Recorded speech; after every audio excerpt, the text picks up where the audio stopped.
Julien Vuimard, bonjour. Bonjour. Organisateur des Francophonies qui ont lieu en cette année 2019, du 16 au 30 mars prochain.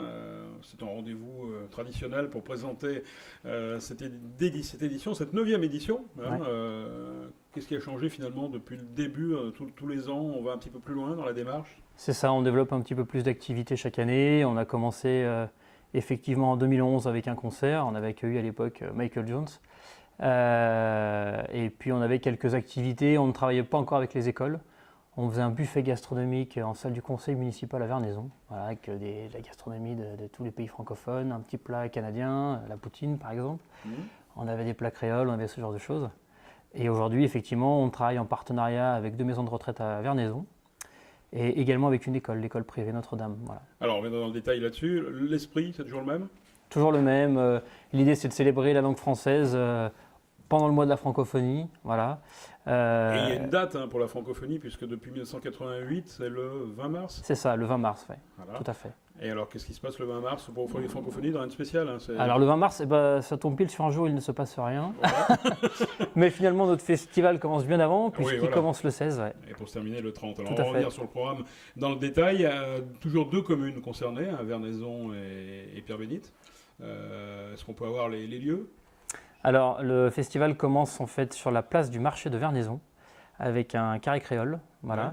On aura également des animations donc sur l'école Notre-Dame, Ouais. également sur l'EHPAD, enfin la maison de retraite Saint-Joseph, Corian-Saint-François également, donc 2 maisons de retraite. Et puis ensuite, on a effectivement le concert, le clou du spectacle, enfin du festival qui a lieu donc à Pierre-Bénite au théâtre. De la Alors, Maison tout du ça est Peuple. géré par une association, avec des bénévoles, avec des gens très engagés sur la francophonie. Ouais. Comment ça se passe? Il faut 1 an, je suppose, pour préparer un rendez-vous de 10 jours? C'est un peu ça, oui. C'est un Ouais. peu ça. Ouais. Quand on arrive effectivement à la fin d'un cycle, à la fin d'une édition, il nous faut 2-3 mois pour souffler. Hein. Pensez à la suivante. Penser à la suivante et puis on se remet au travail très rapidement, voilà, avant l'été chaque année. Alors, j'ai vu dans le programme qu'il y avait des matinées studieuses et des soirées ludiques. Ouais. Alors, racontez-nous. Alors tout ce qui est matinée studieuse en fin de compte, on va réaliser donc il y a la dictée de la francophonie qui a lieu chaque année. Cette année, elle est écrite par la Maison de la francophonie de Marseille. Elle nous a été transmise, voilà, mais pour l'instant elle est secrète. Et donc elle sera dévoilée au moment de la dictée quand elle sera réalisée sur Vernaison. Et elle va commencer par les écoles, donc par l'école Notre-Dame qui un matin va voilà, dispenser la dictée en fait à tous les élèves du CM2. Voilà. D'accord, et les soirées ludiques, donc? Soirée ludique, on a une soirée Scrabble le 21 mars notamment. Je reviens sur la dictée parce qu'effectivement elle sera réalisée 3 fois, une fois avec les enfants, Ouais. une fois en format grand public, voilà, et une 3e fois uniquement pour les personnes âgées. On a D'accord. 3 versions qui se déclinent par des niveaux de facilité en fin de compte.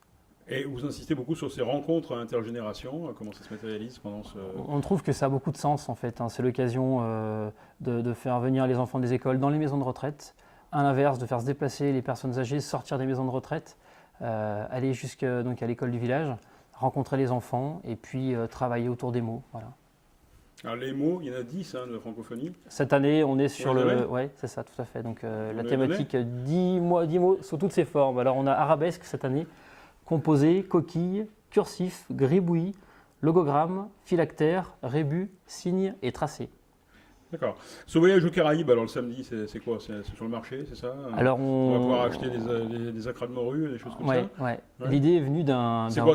L'idée de collecter de l'argent pour l'association? C'est ça, tout à fait. On finance le festival avec cette vente. Hein. D'accord. Enfin, pas tout le festival, Oui, mais enfin, je ça suppose, contribue voilà, ça contribue, à ouais. financer le festival. Voilà. Ouais. Donc en fait, ce carré créole, c'est quoi? C'est une idée qui nous est venue d'un voyage en Guadeloupe. Mhm. On avait l'habitude dans les associations locales de faire des ventes sur le marché, voilà, les moules, les huîtres, etc. Et pas le saucisses, chocolat, ce genre de choses. Ouais. Et en fin de compte, en rentrant de ce voyage, on s'est dit, mais pourquoi on ne tenterait pas les acras de morue? Voilà. Mhm. Et ça a du succès. Et ça a du succès en fait. Ça monte crescendo chaque année. Aujourd'hui, on fait pas loin de 60-70 litres de pâte. Ça correspond à une vente de 1300 acras, quoi, 1400 acras. Voilà, c'est un petit peu le rayon de soleil, ce carré créole au mois de mars, où le temps n'est pas toujours au beau fixe, évidemment. Hein, on est au sortir de l'hiver. Et les gens sont contents de pouvoir aller écouter de la musique créole. On a un musicien qui vient, qui compose son répertoire d'ailleurs, et qui nous en fait profiter à cette occasion, on vend nos acras, on fait un loto avec panier garni, etc., de produits du monde francophone, quoi. Et puisqu'on parle du financement, je suppose qu'il y a des partenaires, hein, il y a Ouais, des tout à fait, sponsors, c'est tout ça? à fait, tout à fait. Toujours plus nombreux, toujours plus Toujours plus généreux. nombreux. Alors non, c'est toujours un petit peu difficile évidemment, Ouais, hein. On sait que les subventions vont à la baisse. Notre format un petit peu financier, notre plan budgétaire, c'est aux 3 tiers. On est un tiers sur les entrées du concert, Ouais. un tiers sur les sponsors privés, et puis un tiers sur les subventions. Sur les Ouais. subventions, Voilà, ouais. ouais. Alors justement, parlons-en du concert. Là aussi, ça a bien bougé depuis le début des Francophonides. Ouais. On va citer alors Michael Jones, ça, c'était le premier, hein, c'est le régional de l'étape, il est Ouais, dans le coin. tout à Mais fait. ensuite, il y a eu Bill Dorem, il y a eu Amélie Les Crayons, Charlie Couture Tout à fait. l'année dernière, donc Ouais. du beau monde depuis le début du festival. Ouais. Et on sait depuis quelques semaines, voire quelques mois, qui sera à la tête d'affiche, Axel Bauer. Tout à fait. Axel Bauer, donc des chansons comme Cargo de nuit. c'est Cargo ça de nuit, voilà, son premier grand Éteins tube, la lumière. Éteins la lumière, voilà. Voilà, ouais. Toutes les années À ma 80, mais place, c'est quelqu'un qui hein. est un artiste finalement qui a traversé un petit peu les années Ouais. et qui nous revient aujourd'hui, peut-être avec un nouvel album très bientôt, mais en tout cas un concert donc le 30 mars et ce sera à la Maison du Peuple de Oui, Pierre-Bénite. c'est ça. Ouais. Pourquoi Axel Bauer? On change de style musical chaque année. Ouais. On était sur des teintes blues, jazz l'année dernière avec Charlie Les Couture, qui nous revenait en plus de sa contrée cajun, hein, aux États-Unis. Donc beaucoup de dobro, ce genre de choses. Un peu le Far West américain, voilà. Enfin, la Nouvelle-Orléans, pour être précis, c'est pas la même chose. Et cette année, on voulait revenir sur un style un petit peu rock. Ouais, Voilà. ouais, Là, ça nous manque toujours un peu parce que chez nous, on a une partie des bénévoles qui ont l'ADN un peu rock'n'roll. Donc voilà, toujours heureux d'accueillir un artiste qui a cette tendance musicale-là, quoi. Voilà. D'accord. Donc ce sera le 30. Alors il ne mars. faut pas oublier qu'avant le concert d'Axel Bauer, il y a le fameux tremplin. Voilà.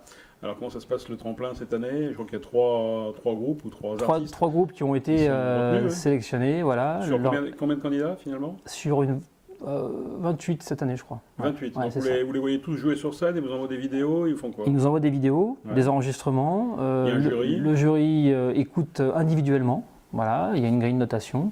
Et ensuite, on se réunit pour définir qui sont les 3 retenus pour le tremplin. Voilà. D'accord. Alors qui sont les trois retenus? Alors, Lorelai Brunel cette année, Ouais. Zom Singh et Baktabas. Voilà, Baktabas qui est un groupe donc avec une chanteuse. Lorelai Brunel, donc une chanteuse également. Et Zom Singh, c'est un groupe uniquement masculin. Ouais. Voilà. Donc ça c'est en prélude du concert. C'est ça. Ça dure combien de temps? Et qui est choisi à la fin? Eh ben, donc le jury écoute pendant Ouais, la première partie ouais, du tremplin ouais. et ensuite se réunit à l'entracte pour définir qui sera le vainqueur. Et on a rajouté cette année un prix du public. D'accord, Voilà. ok.